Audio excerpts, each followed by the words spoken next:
What's up, y'all? This is Pure Uncut Lakers. This video is about Thiero and Timme should get 30 minutes per game for the rest of the season. And a lot of you guys are going to be saying, or thinking, why? Why should they get 30 minutes per game? Look, man, I don't give a shit if you sit Luka. I don't give a shit if you sit LeBron. But what we have right now is not a championship caliber team.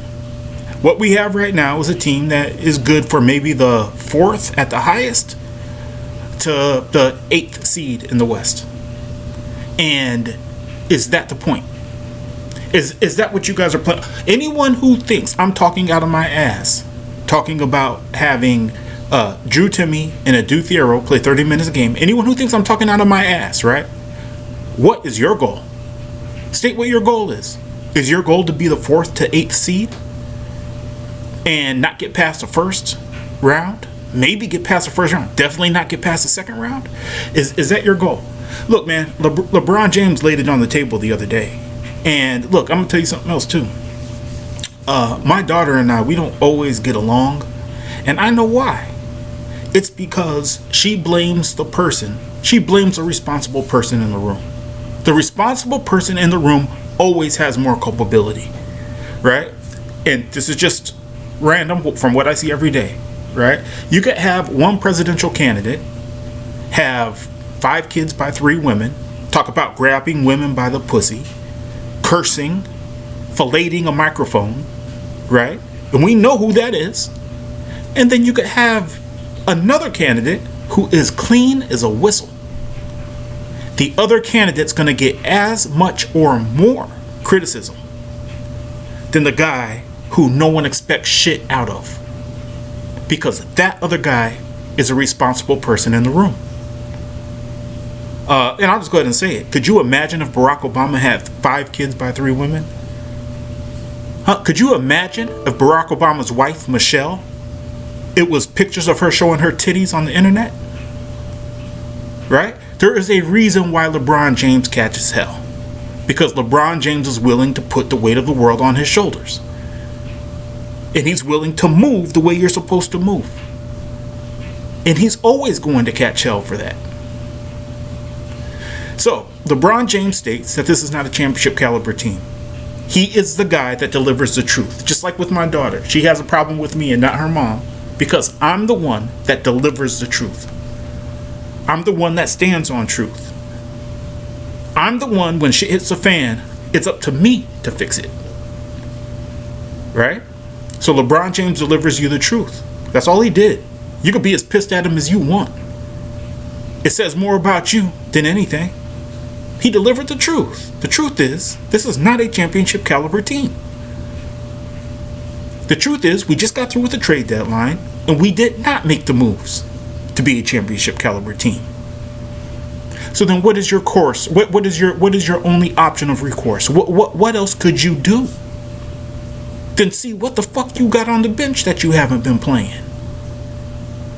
Look, man, if it was me, and I get it, it's not me, but if it was me, I would play a Thiero 30 minutes a game. I would play Timme 30 minutes a game, and I would play Dalton Connect 30 minutes a game. And I would remove the whole notion of them having to audition. There are a lot of players who are no good when they're playing in a situation in which they have to audition.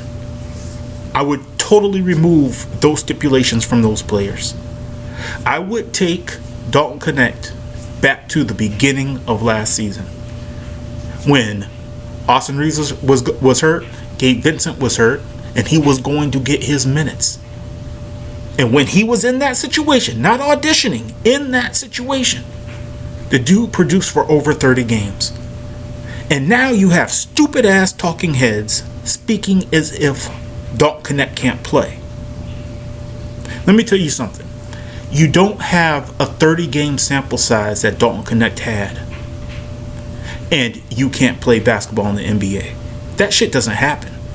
What this organization and what the talking heads refuse to do is have critical thought. If you have critical thought, then you know. It might be Dalton Connect, but what conditions around Dalton Connect changed? And I will tell you. One, Austin Reeves got healthy. And this organization, for whatever reason, is partial to Austin Reeves. Two, Rob Pelinka's pick in the offseason, Gabe Vincent, who just got traded, who should have never have been playing on this team to begin with. I don't give a fuck that he has a roster spot. Fine, he got a roster spot. It does not mean you have to play him. Playing Gabe Vincent was kissing up to Rob Pelinka. It was kissing up to Genie Bus. Because Gabe Vincent never should have been playing. Go watch my other video. I made it in the last two days or so. Go watch it. He should have never been playing. And what happened was, the more healthy we got with Austin Reeves and Gabe Vincent, the more we found reasons to cherry pick and nitpick Dalton Knecht's play on the court. Any chance that the talking heads had to say, oh, he missed an assignment on defense, he totally got backdoored, blah, blah, blah. How many fucking times is Luka and LeBron and Austin Reeves getting backdoored? Pause. Right? But how many times do you guys see that shit happening in a game?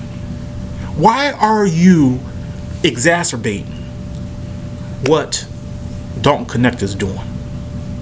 And I'm telling you guys, it's because Dalton Knecht what became a problem.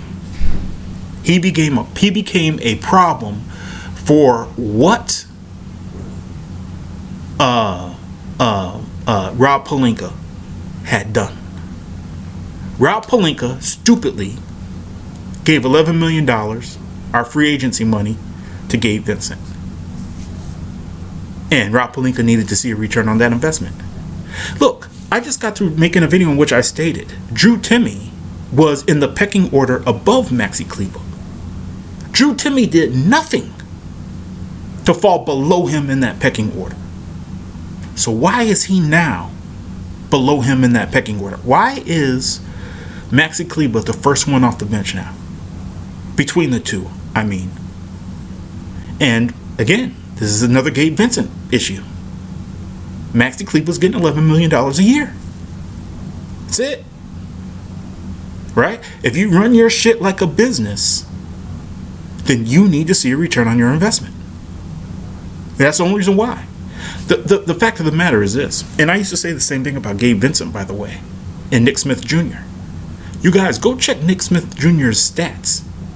He's 21, Gabe Vincent's 29. Nick Smith Jr. has upside. Gabe Vincent is maxed out, probably on the downside of his career. May not be on a team in the NBA next year. Nick Smith Jr. shot better from 3, better from 2 by a large margin.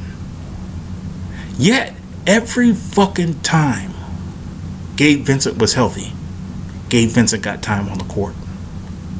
Square that. Explain it. And when you do, you'll find out that it wasn't a basketball reason. It was an illogical reason. It's logical to those who run the business. It's illogical to anybody who gives a fuck about basketball. And you have to look at the middleman. The middleman is JJ Redick. JJ Redick can play whoever the fuck he wants. Every time Gabe Vincent was healthy, Gabe Vincent got the minutes. And although Drew Timme has shown great flashes in the time he gets and great chemistry with LeBron, suddenly he's been passed up for Maxi Kleber.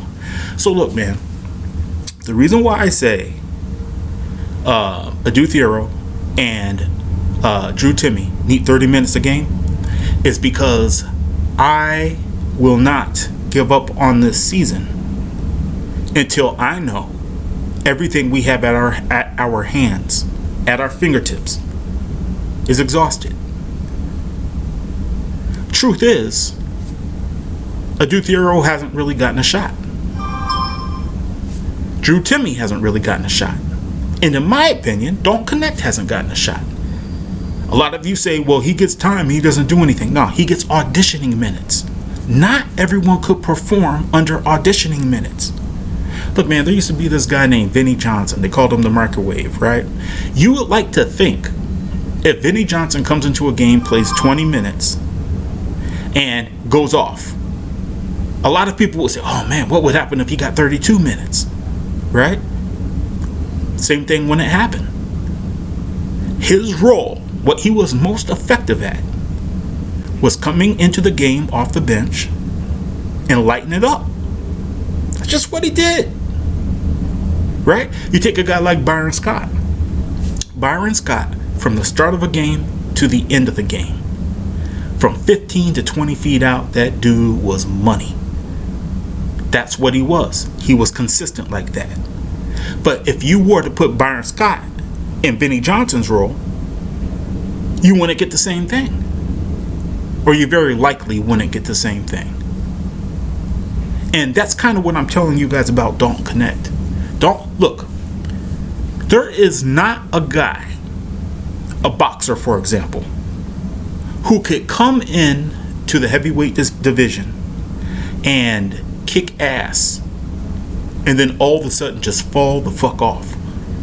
It's antithetical to the way we know shit works. If Don't Connect could kick ass for 30 games, for the first 30 games of last season, it's a decent shot we destroyed that dude. And if you do not have a team that is capable of winning a championship, at least given the way JJ Redick has chosen to coach the team, then you need to find the players that might give you a chance. Right? If your true goal is to win a title, your true goal is to get to the finals, given the team we have right now, if you continue doing the same shit over and over and over again and expecting a different result, you're a fucking fool. You're a fool. Yo, play a Thiero 30 minutes a game. See what the dude becomes. Furthermore, when you play him 30 minutes a game, stop trying to make him a 3-and-D. The dude got point guard skills. Let him do him. Let him be him. Whatever skills he has, stop trying to suppress that shit because we want a 3-and-D wing, which is what all the stupid ass talking heads like to say. They throw out those terms, man. 3-and-D, stretch 5, small ball 5, all this other dumb shit. Yo, let a Thiero be a Thiero. If he has greatness in him, let that shit come out. Don't try to confine him to standing in the corner and waiting for a kick out from Luka Doncic or Austin Reeves. Let the motherfucker play. Same for Drew Timme. Let him play and see what you got. Because the way things are going right now, there's no way in hell the Lakers could win the title. No way. It ain't gonna happen. But if the Lakers, for whatever reason, find out that a Thiero is very good and Drew Timme is very good, they may have a chance. They may have a chance. You know, Drew Timme, 1 year in Brooklyn, he got squeezed between the margins. 1 year in Brooklyn, Drew Timme averaged, I think, 11 or 12 points per game. This was 2 or 3 years ago. I mean, what if the dude is a 20-and-8 scorer? The dude has a natural feel for the game. What if he is a 20-and-8 scorer and we could inject that into the team? What if a Thiero was 15-and-7 and we could inject that into the team? What if Don't Connect is 20 points per game solid and we could inject that into the team? Then what? Then the only thing getting in the way is JJ Redick and his need to play the guys that Rob Pelinka acquired. Right? If JJ Redick feels like he needs to play Jarred Vanderbilt because Jarred Vanderbilt's a vet, if he feels like he needs to play Jake LaRavia because Jake LaRavia was just picked up by Rob Pelinka, you know, if he feels like he needs to play Don't Connect, I'm sorry. If he feels like he needs to play Austin Reeves, same shit. Hey man, my point is this. This team is a 4-8 seed. This team is not going anywhere. LeBron didn't lie to you.